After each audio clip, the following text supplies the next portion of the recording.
The Brewhouse was created to capture and share with you the long history of the Genesee Brewery. But the brewery itself isn't half as interesting as the beer and the people who make it.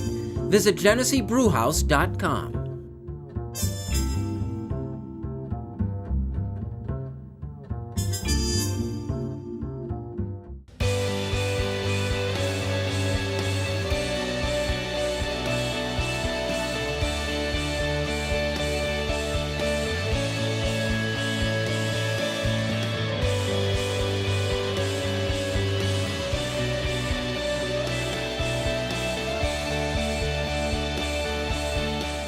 Hi everyone, thanks for joining us. This is the Rochester Press Box presented by the Genesee Brewhouse. Real pleasure to have it. It's been too long. Scott Fitch, Fairport basketball coach, back from his international tour out on the West Coast, and fresh off a local endorsement deal. Congratulations. Yeah, thank you so Falk much. co-hosting. I vaguely remember you doing this once. Yeah, I think I've done it.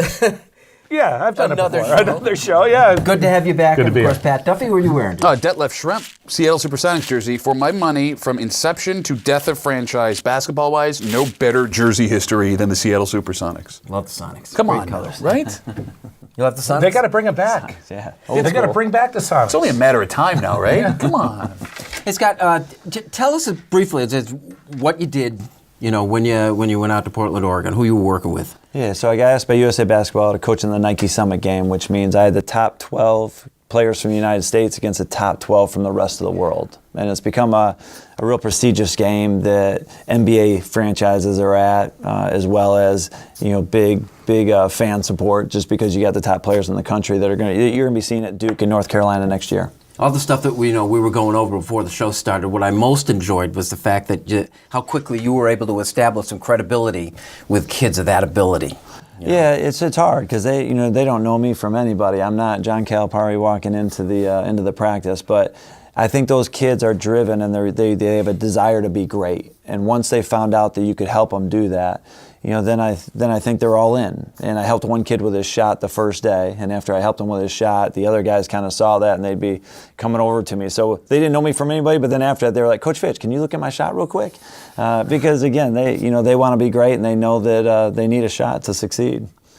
It's funny that great talent, and this is young, great talent, they want to become the next whoever, LeBron, MJ, Durant, name the guy. And they know they can't get there on their own. They can only get so far on their own. Right. It's fun to see that they want to be coached because we have this perception they're young prima donnas. They don't want that. The kids are kids, right? Yeah, and I was worried about that going in, just the entitlement piece. But at USA Basketball, you have your pick from the whole country. And if there's a kid that's entitled, like we know, he's not going to keep improving because he thinks he knows everything. So I was pleasantly surprised how coachable the kids have been, to be honest with you. I've loved it. You think that was you or was it the kid? Probably. All due modesty aside, you were able to get through to them maybe or were they just receptive to it from anybody? Yeah, I don't know. I think that's a good question. See? I feel like I've been very lucky. Your credibility early on would certainly go a long way. It definitely helped. There's no question. And I feel like one of my strengths is connecting with kids. That's something I love to do. And but I think a lot of it is the kids want to be great, and when they know you can help them, then they were all in. I'm sorry, I'm still going back to, hey, so you think this show is good or is you hosting the show? What do you think it is? Well, no, it is refreshing to hear that these kids, because you're right, there is this reputation that every kid that has ever been good at sports, top 25 to 50 kid in the country is this kid who knows what they're doing and you can't tell them anything. But to hear, out of your mouth that these kids are showing up and trying to get better, it's a refreshing thing, right? Because I want to cheer for these kids when they show up at these D1 colleges, and I want to continue to cheer as they continue their career. And I think that sometimes the stories that we see in the background kind of takes the joy out of watching these amateur athletes in college basketball, play the game. Yeah, and I think that's one of the things that's contagious about Zion. You look at the most, decorated kid coming out of college this year that's going to change an NBA franchise. And you know what? One of the things you like most about him is his passion for the game and his teammates and how he interacts with people. I mean, I think that's one of the things that's most endearing about him. He shows a love of the game. When you're around these kids, Yeah. Do they all have that love of the game? I think so, but not to the level he does. I mean, I thought his passion for his teammates and for the game is is unmatched, at least from what I've seen. But the intensity at which these kids go about it and the amount that they play, and still to come, like they came into Portland, they'd come from multiple games, all-star games, McDonald's all-star games, national championships, but they come in and they have this freshness about them still that they want to get better. So it's pretty impressive. You know, last thing here is every time we saw McQuaid play this year, it was always somebody said, imagine how great they'd be if they had Isaiah Stewart. All the other coaches. That's a recent trend. You know, we've seen a few of our best players go. Is that going to continue? Is it going to get bigger? Yeah, I think, I hope it doesn't. So personally, I love when the kids stay, and I wish Isaiah was still here in Rochester, but I got to tell you, man, Isaiah's a special kid, and I love the kid. Like, I want him to do great things, and I think he's going to. I think the trend to the prep school is still going to continue for sure. I think if anything, it's going to keep growing.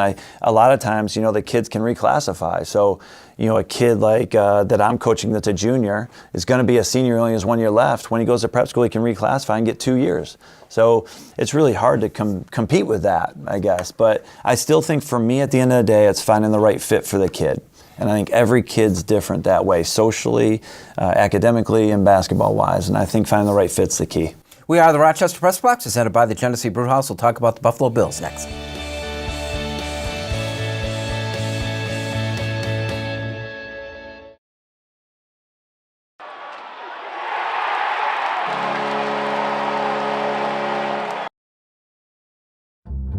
The Press Box is brought to you in part by Bay & Goodman Pizza, a local Rochester favorite. Corner of North Winton and Browncroft, Bay & Goodman Pizza.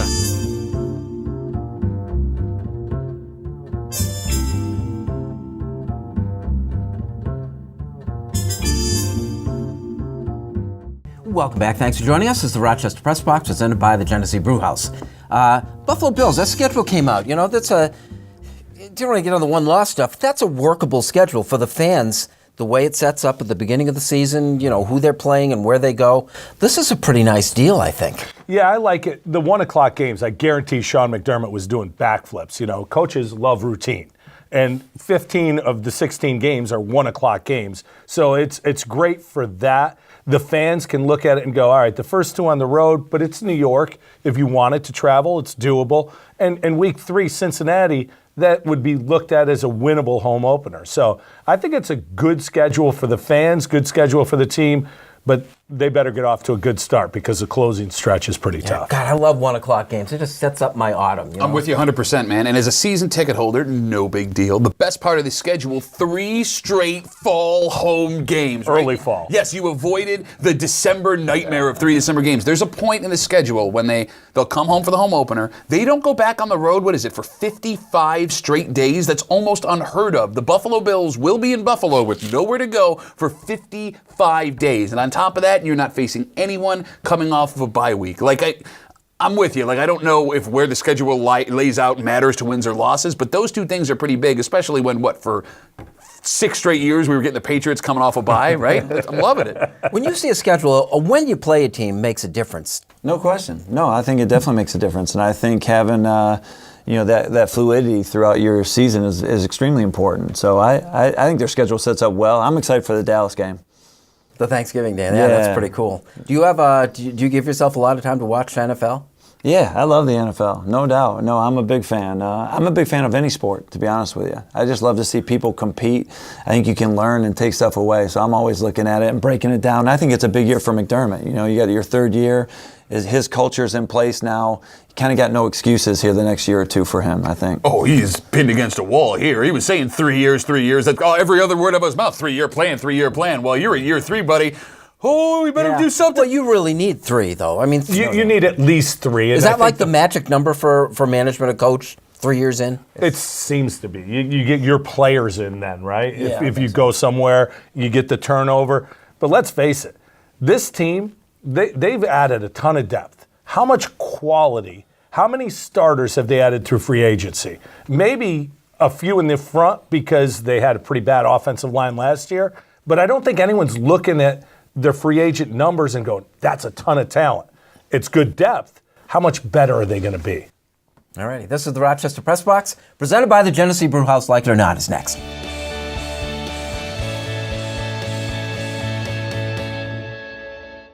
Here's the Press Box Trivia question, brought to you by Market View Liquor, where exceptional customer service meets an extensive selection. Jefferson Road at 390.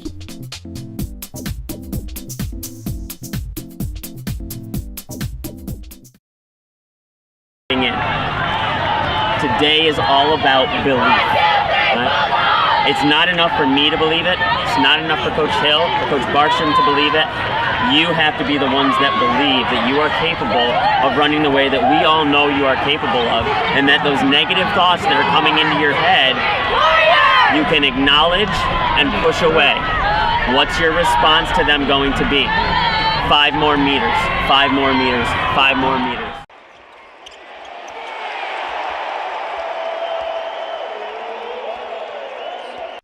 Here's the Press Box Trivia answer, brought to you by Market View Liquor, where exceptional customer service meets an extensive selection. Jefferson Road at 390.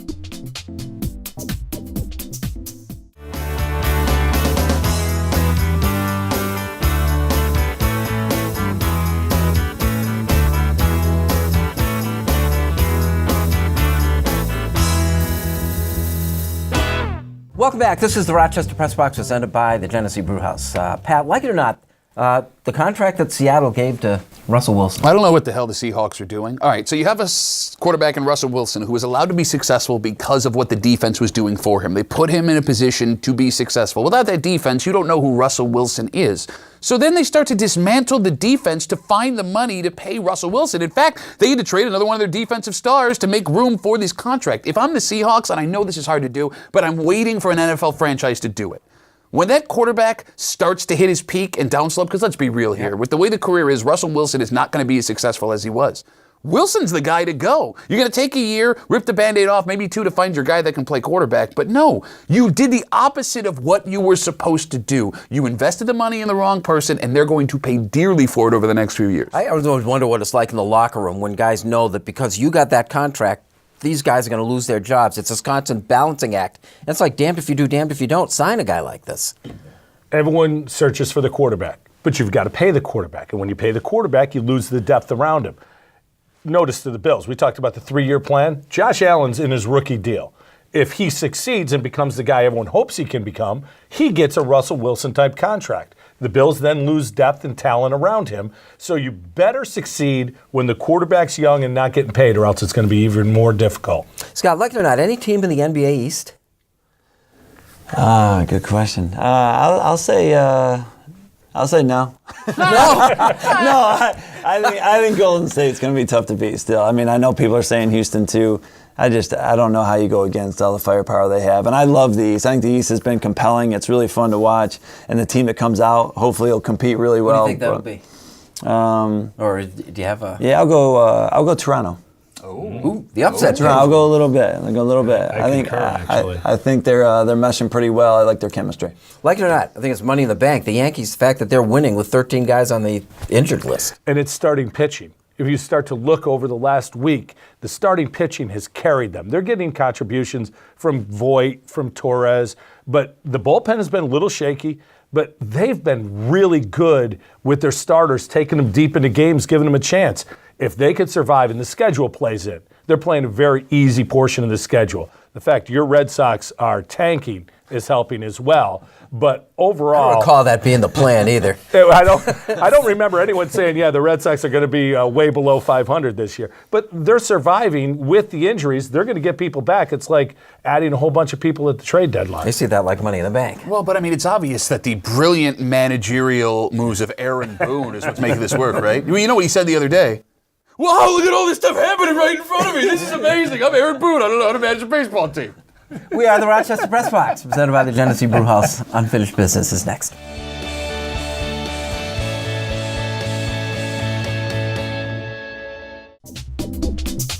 And now here's this week's MVP Experience Stat of the Week, brought to you by Sport Clips, where it's good to be a guy. No appointment ever needed. And now to Eichel. He floated one.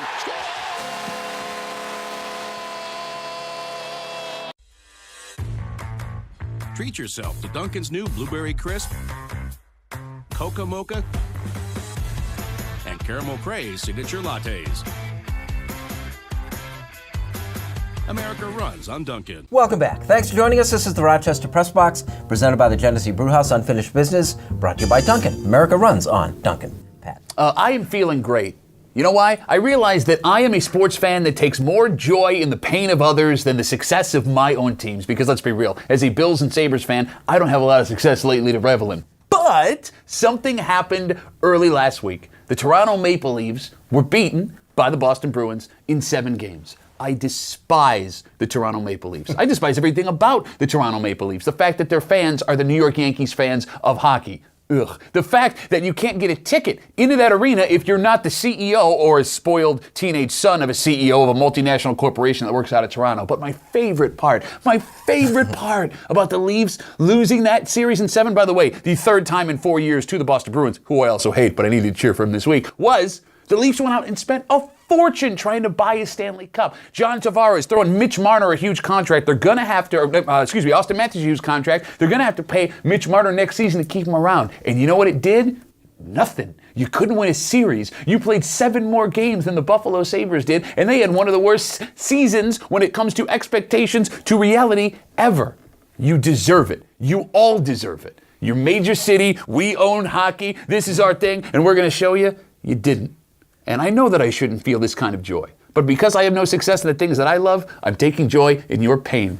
And it feels awesome. And haven't since 1967. God, it's great. Here, the best part was? And the Islanders still going, by the way. Yes. How you like that, Tavares? Yeah. But even better, the Toronto Maple Leafs were the last chance for a Canadian team to go to the Cup, which hasn't happened since what? The early 90s, or win a Cup since the early 90s? Was 92, I believe. Canadians, right? And it's Toronto. You're Marquis. Oh, this is awesome. This dates way back. He's very anti-Canadian. I can't tell. Sorry. They're as good a JV team as we could hope for. What do you got, my friend? Everything is right about basketball and youth sports. You know, I think we've taken up a lot of time and a lot of people's energy bashing youth sports and bashing these athletes that are at a high level. But Isaiah Stewart from Rochester, New York, to me, defines everything that's great about it.